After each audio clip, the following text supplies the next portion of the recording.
ఉమ్మడి పాలమూరు జిల్లాలో భానుడు ప్రతాపాన్ని చూపిస్తున్నాడు. ఉదయం 9 గంటల నుండి ఉష్ణోగ్రతలు అధికంగా ఉన్నాయి.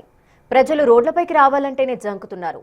మధ్యాహ్నం 1 గంట నుంచి సాయంత్రం 3 గంటల వరకు 40 నుంచి 42 సెంటీగ్రేడ్ డిగ్రీల ఉష్ణోగ్రతలు నమోదవుతూ ఉండటంతో ప్రజలు ఉక్కిరిబిక్కిరవుతున్నారు. సాయంత్రం 4 గంటల తర్వాత కూడా వేడిగాలులు ఎండ తీవ్రతని మరింత ఎక్కువ చేస్తున్నాయి. వృద్ధులు, పిల్లల్ని అత్యవసరం అయితే తప్ప రోడ్లపైకి తీసుకురావద్దంటున్నారు వైద్యులు. మరింత సమాచారం మా ప్రతినిధి శంకర్ అందిస్తారు. ఉమ్మడి పాలమూరు జిల్లాలో భానుడు తన ప్రతాపాన్ని చూపిస్తున్నాడు.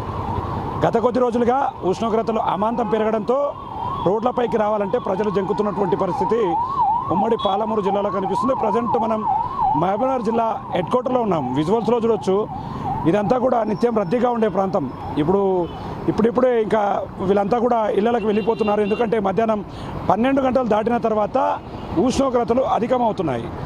గత వారం నుంచి గమనిస్తే ఉష్ణోగ్రతలు 42 సెంటీగ్రేడ్ డిగ్రీల సెల్సియస్ ఉష్ణోగ్రతలు కూడా నమోదు అవుతుండడంతో అత్యవసర పరిస్థితుల్లో తప్ప బయటికి రాకూడదంటూ కూడా ఒకవైపు వైద్యులు చెప్తున్నారు. ముఖ్యంగా 3-4 గంటల ప్రాంతంలో ఉక్కపోత అనేది ప్రజలను పూర్తిగా ఇబ్బందులకు గురి చేస్తుంది. అంటే ఇంట్లో ఫ్యాన్లు వేసుకున్నా కూడా పెద్ద ఎత్తున వేడి గాలితో ఒక్కసారిగా ప్రజలంతా కూడా ఉక్కిరిబిక్కిరి అవుతున్నారు.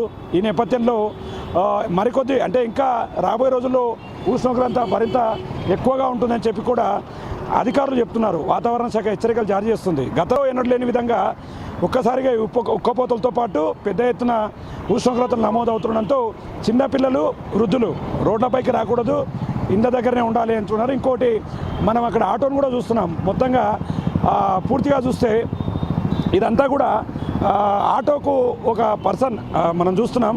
ఆటో పర్సన్ కూడా ఎందుకు దీన్ని పెట్టాడు అనేది ఒకసారి ఆయన అడుగుదాము. అన్నా, ఏంటి మొత్తం సెటప్ అంతా కూడా మార్చేసావు, ఎందుకు ఇదంతా? మొత్తం ఎండ, చాలా ఎండ ఉన్నా సార్. ఎండ మొత్తం విపరీతంగా ఉంది.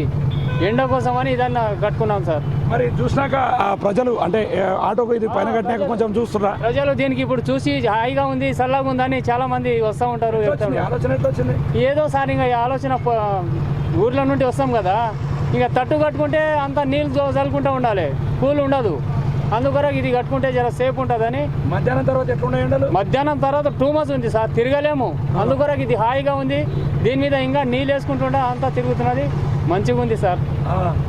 గతంలో ఎప్పుడైనా ఇంత ఎండ లేకుండే సార్, చాలా విపరీతం ఈసారి అయితే, మరీ 2 months ఉంది. సో చూస్తున్నాం, మొత్తంగా ప్రజలకు అంటే ఆటోలు ప్రయాణించే వారికి ఇబ్బంది కలగకూడదని చెప్పి కూడా అతను ఆటోకు ఒక సెటప్ చేసుకున్నాడు. ఆటోకు పూర్తిగా మార్చేసుకున్నాడు. ఎందుకంటే ఎండల తీవ్రత ఆ రేంజ్లో ఉంది కాబట్టి ఎక్కే ప్రయాణికులకు ఇబ్బంది కలగకూడదు కాబట్టి నేను ఈ విధంగా తయారు చేసుకున్నాను చెప్తున్నాడు. ఏదేమైనప్పటికీ పూర్తి స్థాయిలో ఈ వాతావరణం మరింత వేడెక్కుతుంది. ఉక్కపోతలు సాయంత్రం 5 గంటల తర్వాత కూడా వేడిగాలులు వీస్తుండడంతో ప్రజలంతా కూడా ఇబ్బందులు ఎదుర్కొంటున్నారు. వడదెబ్బకు గురై చాలామంది ప్రాణాలు కోల్పోతున్నటువంటి పరిస్థితి అక్కడక్కడ కనిపిస్తుంది. కాబట్టి ఎవరు కూడా వడదెబ్బకు గురి కాకుండా తగిన జాగ్రత్తలు తీసుకోవాలని చెప్పి ఒకవైపు వైద్యులు, వాతావరణ శాఖ హెచ్చరికలు జారీ చేస్తున్నటువంటి పరిస్థితి ఉమ్మడి పాలమూరు జిల్లా వ్యాప్తంగా కనిపిస్తుంది. దీంతో వేసవికాలం అధికంగా కావడంతో ప్రాజెక్టులన్నీ కూడా పూర్తిగా ఎండిపోయినటువంటి సిచ్యువేషన్.